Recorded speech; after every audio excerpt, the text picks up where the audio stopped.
اگر اسٹیبلشمنٹ عمران خان کو ریپلیس کرنا ہی چاہتی تھی تو بے تحاشا اس میں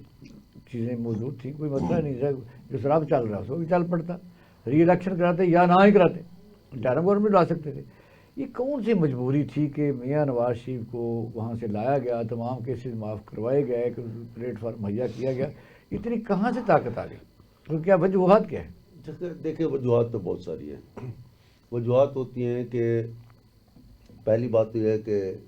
اس میں خود اسٹیبلشمنٹ کا ایک اپنا انٹرسٹ تھا، جو باجوہ اسٹیبلشمنٹ تھی ان کا ایک اپنا انٹرسٹ تھا، ان کی ایک اپنی بارگیننگ ہو رہی تھی، وہ ایک آگے سے ساری صورتحال بنا رہے تھے۔ کچھ ایسے معاملات ہیں جو سامنے نظر آتے ہیں کہ انٹرنیشنل اسٹیبلشمنٹ کی کوئی ایسی باتیں ہیں جنہیں ماننے سے اس وقت کی رجیم یا اس کا پرائم منسٹر وہ سے انکاری تھا، وہ نہیں چاہتا تھا کہ میں پرسنلی سامنے بارگین کرنا چاہتا ہوں اپنے لیے۔ کچھ اس میں ان کے اور بھی ایسے رجحانات تھے کہ جن رجحانات کی بنیاد پر وہ انپریڈکٹیبل ہو گیا تھا کہ بھئی اس کا کوئی پتہ نہیں یہ کل ہمارے ساتھ کیا کرتا ہے اور کیا نہیں کرتا۔ کچھ ایسے انڈوں کے مسئلے تھے، کچھ اور مسئلے تھے جن میں اس نے ان کو کئی جگہ پہ ریفیوزل دی، جس کو وہ کہتے ہیں نا ایبسلیوٹلی ناٹ۔ وہ کچھ معاملات ایسے تھے کہ جن میں ان کا اس کے اوپر کانفیڈنس لوز ہو گیا اور انہوں نے کہا کہ نہیں یہ اب ہمارے لیے قابل قبول نہیں رہا، یہ کوئی بھی پرابلم کریٹ کر سکتا ہے۔ لہٰذا اسٹیبلشمنٹ کی کا انٹرسٹ انٹرنیشنل اسٹیبلشمنٹ کے ساتھ ایک ہو گیا، اور انہوں نے کہا کہ رجیم چینج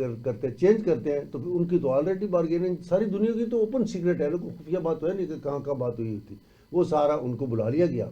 اور اس کے بعد جو سب سے بڑی بات ہوئی کہ ان کے اپنے معاملات اتنے گمبھیر تھے کہ اس کے جانے کے بعد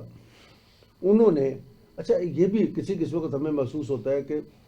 ہماری اسٹیبلشمنٹ کو انٹرنیشنل اسٹیبلشمنٹ لیٹ ڈاؤن کرنا چاہتی ہے، وہ کسی نہ کسی طریقے ان کو بھی دھوکے میں رکھتی ہے، یا آپس میں بھی ایک دوسرے کے ساتھ ان کے جو کانفیڈنس لیول ہے وہ بہت لوز ہو چکا ہے 9/11 کے بعد بہت زیادہ۔ اب وہ ہو سکتا ہے کہ ان کا یہ ایجنڈا ہو کہ اس اسٹیبلشمنٹ کو اور لیٹ ڈاؤن کر کے تو اس ملک کو ہم تباہی کو اس مقام پر جا کر رکھیں تاکہ ہمارے لیے کہیں یہ نقصان دہ نہ ہو۔ یا آپ کو پتہ ہے کہ دنیا کے 51% منرل جو ہیں آپ گوگل کر کے دیکھیں تو سارے آپ کے وزیرستان میں ہیں۔ اچھا، اور انٹرنیشنل انٹرسٹ تو سارے بیچ میں آتے ہیں، لیکن سب سے بڑا حادثہ یہ ہوا کہ عمران خان کی حکومت کو اگر اس وقت ختم نہ کیا جاتا تو اگلے 2 4 6 مہینے کے بعد اس کا ٹکٹ لینے کے لیے کوئی تیار نہیں تھا۔